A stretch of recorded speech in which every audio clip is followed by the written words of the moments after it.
আসসালামু আলাইকুম, welcome to new blog. আজকে বিকেলে প্রাইভেট থেকে বেরিয়ে দেখি দিনের অবস্থা তেমন একটা ভালো না। তাই একটা প্ল্যান করলাম বিরিয়ানির পার্টি দেব।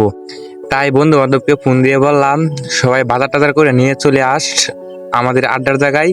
তো আমি এসে দেখি সবকিছু রেডি, তাই পেস্ট কাটা শুরু করলাম সবাই মিলে।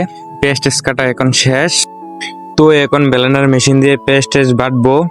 আমাদের এসব দেখার জন্য অনেকে আসলো, আমাদের সাথে আমার চাচু আছে, সেই সবকিছু বাসাও করে দিল। এখন ব্লেন্ডার করা শেষ, এখন আমরা চলে যাব নদীর পাড়ে।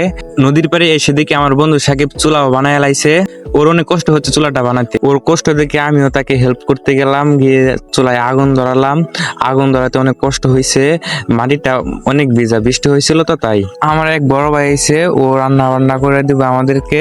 তারপর আমি এখান থেকে উঠে আসলাম। এখন দেখেন আমার অবস্থাটা কেমন হয়েছে, গরমে আর আগুনের তাপে শরীর গাইমা একদম শেষ। তারপরে কিভাবে কি করতে হবে সব ভাইয়া বলে দিচ্ছিল, আমরা সবকিছু করছিলাম। সবকিছু করার পরে আমার কাছে ক্যামেরাটা দিল, আমি ক্যামেরাটা ধরলাম। ভাইয়া এখন মাংস দিচ্ছে, আমাদের কড়াইটা একদম ছোট হয়ে গেছিল তাই অল্প করে দিচ্ছে। এখানে এইগুলা দেওয়া শেষ, এখন ভাজা হয়ে গেছে, এখন এইগুলা তুলে ফেলবে।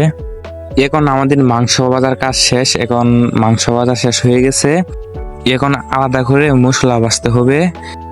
মশলায় যা যা দেওয়ার লাগে সবগুলা দিয়ে মশলা ভাজা মোটামুটি কমপ্লিট। এখন এখন পাতিল বসানো হয়েছে, এখন তেল টেল দিয়া তারপরে যা কিছু দেওয়ার লাগে সবকিছু দিচ্ছে। দেওয়ার পরে এখন আমাকে বলতেছে লাড়া দিতে, তাই আমি এখন লাড়ছি। লাড়া দেওয়ার পরে পানি দিচ্ছে, পানি দেওয়ার পর বলতেছে চাল ধুইতে, আমি পানি ডালছি। আমার চাচু চাল ধুয়ে দিচ্ছে। চাল ডাল দেওয়ার পরে বলছে পাতিলে দুধ দিতে, আমাকে দুধ দিতে বলছে। আমি দুধের প্যাকেট চিপতে পারি নাই, অনেক কষ্ট করে প্যাকেট চিরার পরে দুধ দিলাম।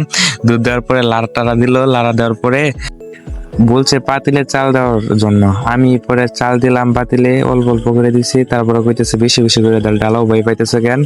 পরে দিলাম, দেওয়ার পরে এটা এখন চাল দেওয়া শেষ, পরে মাংস ডালা হয়েছে এটার ভিতরে। তো এখন আমাদের কাজ মোটামুটি শেষ। এখন এখন লাড়া দিচ্ছে, এখন আর অল্প সময় গেলেই হয়ে যাবে, আর 10-12 মিনিট সময় লাগবে এটা হতে। এখন আমাদের রান্নার কাজ শেষ হয়ে গেছে। এইভাবে 15 মিনিট রেখে দিলাম।